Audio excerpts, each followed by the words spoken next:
HarperCollins presents Parallel Lives, a love story from a lost continent, by Iain Pears, read by Richard Attlee.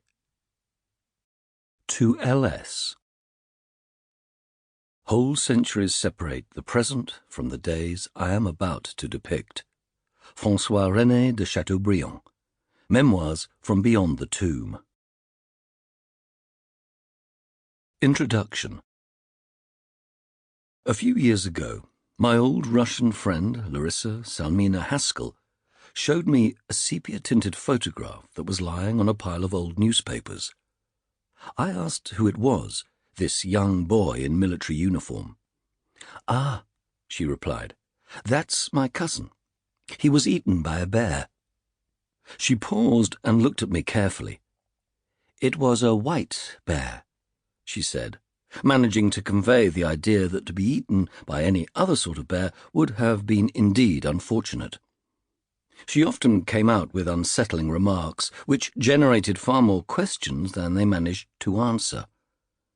On another occasion, we were talking about the death of Stalin and the portrayal of the utterly repellent and psychopathic Lavrenti Beria, the head of the NKVD, whose execution is the film's denouement.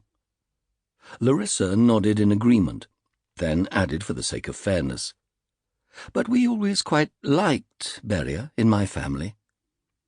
And how could anyone possibly like Beria? "Well, you see, he murdered the man who tortured my uncle." Eventually, I persuaded her to tell me more, pointing out that it would be a pity if all of her memories were lost. She was already nearly 90, and although it may have been tactless to hint that time was running short, she agreed that it really was a case of now or never. I went to visit regularly with a recorder and took down hours of reminiscences. She described how she was caught in the siege of Leningrad. Cat's tail? Ooh, delicious. She was evacuated over the ice, lived in the Urals, surrounded by Spanish revolutionaries like La Pasionaria. Lovely woman. Went feral and fended for herself in the wreckage of Leningrad after the siege. The happiest time of my life. Then rose to become one of the youngest commissars in the Soviet Union and keeper of Venetian drawings at the Hermitage Museum. She took the Russian contribution to the Venice Biennale in 1962 and lost it on the journey. She briefly absconded with her supervisor's corpse, developed a useful sideline in forgery, and stole a Matisse. I didn't steal it, I liberated it from the Italian government. And above all, she met her husband, an art historian called Francis Haskell, and left her beloved Leningrad in 1965 with the help of the KGB to come and live in England. This opened a story I had not expected, because laid out in her words was an extraordinary and moving love story played out against the backdrop of the Cold War. It brings back into sharp focus the strange world of the Soviet Union and the even stranger world of a certain section of the English elite.